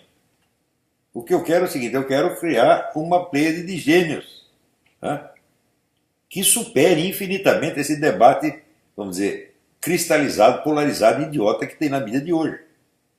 Entendi. Tá? Então não se trata de opor uma ideologia a outra ideologia. Não. Se trata de dissolver esta coisa estática que tem há 50 anos. Quando você vê o debate de educação no Brasil, o que consiste o debate de educação no Brasil? É educação estatal versus educação privada. Há 60 anos é a mesma conversa. Então eu chego e digo, não interessa, porque é a mesma porcaria que está ensinando na educação privada, na estatal. Quer dizer, nós temos que dar educação grátis para todo mundo. Eu digo, esta educação que vocês dão, isso é uma ofensa, vocês oferecerem isso mesmo de graça. Para ensinar isso que vocês ensinam, você que tem que pagar para o aluno. Entendi. Não, entendi. Foi bom você ter explicado para eu não fazer uma ilação, uma conexão que não tem nada a ver, por isso que eu perguntei. E para terminar, o senhor teve alguma grande frustração intelectual com alguém ou com, enfim, frustração intelectual? Algo que tenha realmente mexido? Não acredito, não. Não tive, não. Tive frustração na vida, mas frustração intelectual, não. Com talvez autores ou enfim, pensadores que o senhor admirava e acabaram... Não, vamos dizer, durante uns 8 anos eu vivi isso na órbita do marxismo. Mas isso não quer dizer que eu fosse um crente do marxismo, eu estava apenas interessado. E eu nunca o tinha colocado em questão, porque você não pode colocar em questão uma coisa que você está assimilando naquele mesmo momento. Mais tarde, quando eu comecei a ler outras coisas, eu falei, bom, a influência marxista se diluiu sozinha. O marxismo não tem infraestrutura intelectual para aguentar um confronto. Por isso que o pessoal do partido manipula tantos outros. Se você pegar, vamos dizer, Karl Marx e o confrontar com um filósofo de verdade, como Eric Wegener ou Louis Laverne, Karl Marx não aguenta, coitadinho. Não aguenta mesmo, não dá nem para começar. Entendeu? Então, é a história do Eric Wegener. Olha, ele diz o seguinte, quando eu tinha 19 anos, eu li o Capital e virei marxista. No semestre seguinte, eu tive um curso de economia política e esqueci aquela porcaria. Pronto. Basta estudar um pouquinho de economia. Entendi. Não, perfeito. Olha, eu queria agradecer, peço desculpa se eu me alonguei demais, se eu fiz alguma pergunta, enfim, idiota, mas é porque realmente eu precisava ter essa linha do tempo da sua vida preenchida, porque é muita... Eu não li isso em nenhum lugar, entendeu? Então eu realmente precisava. Eu não sei se alguém já fez, mas eu certamente não consegui essa informação. Mas olha, eu sugiro uma coisa. Você lê os livros. Eu vou ler, Depois eu prometo. Você faz outra entrevista comigo daqui 3 ou 4 anos. Agora, cortou, agora eu não ouvi direito. Você lê os meus livros, assiste o meu curso, e você faz uma entrevista comigo daqui 3 ou 4 anos. Vai ver como vai mudar. Tá. Hoje mesmo, eu vi uma gravação de uma senhora chamada Tatiana, não sei das quantas. E ela disse, olha, eu falei muito mal do Olavo de Carvalho, mas eu nunca tinha lido o livro dele. Agora eu li e vi, e o cara é bom. É simples, né? Não, com certeza. Mas eu sou, assim, eu não tenho, eu sou muito, como que eu vou dizer? Eu pelo menos não tenho preconceito com nada, entendeu? Eu não vim conversar, entrevistá-lo com uma visão pré-concebida de nada, porque eu acho que nesse momento que assim, o Brasil passou por tanta coisa, tantos períodos que eu não sei se a gente ganha, o que a gente ganha tendo uma visão quadrada e fechada sobre uma coisa, né? Então eu procuro me policiar em relação a isso. E acho que é o caminho mais adequado para quem é jornalista, porque você tem que ter a cabeça aberta para tudo, né? Não dá para viver numa bolha. E que eu acho que é um dos problemas aí da imprensa, talvez. Olha, para resumir tudo, é o seguinte. As pessoas dizem, esse é o ideólogo da direita, o guru da direita, porque qualquer influência que eu possa ter exercido sobre a direita nacional foi um subproduto do meu trabalho. O meu trabalho não é ensinar direitismo para ninguém, nem muito menos criar uma direita. Eu posso ter ajudado essa direita a nascer, incentivei um pouquinho, mas o centro do meu trabalho é criar gênios. Não tem nada a ver com ideologia, não tem nada a ver com essa disputa, como é que diz, de mercado eleitoral. Não tem nada a ver com isso. Então, muito além disso e muito acima disso. Claro. Olha, muito obrigada. Se eu tiver alguma dúvida, eu mando uma mensagenzinha em relação a qualquer coisa que eu gravei aqui no áudio para poder ouvir depois e fazer as anotações. Porque se eu vou conversando e anotando, aí eu acabo não prestando atenção em determinada coisa, então é melhor gravar e depois decupar. Quando vai sair essa matéria? Oi? Quando vai sair essa matéria? Ela está prevista para sair semana que vem, então na próxima edição. É uma matéria escrita? É uma matéria escrita? Não, porque assim, saiu uma edição essa semana, seria a edição do próximo final de semana. Mas isso é uma previsão, pode ser que seja para outra, então eu aviso. O senhor tem dado muitas entrevistas nesses últimos dias? O tempo todo. Além dessa do Globo? O tempo todo. Eu espero que não tenha sido muito sobre o que eu falei. Não, você fez as perguntas não ter muita repetição. Você fez as perguntas melhores até agora. Que bom, fico feliz. Tá bom? Professor, muito obrigada. Muito obrigada a sua esposa pelo tempo. Desculpa ter demorado tanto. E qualquer coisa, vocês têm meu contato aí, meu celular tá com ela, meu e-mail, meu Skype, e a gente conversa qualquer coisa. Obrigada, Perfeito, viu? tudo de bom. Tchau, tchau. Boa noite. Tchau, tchau. Tchau.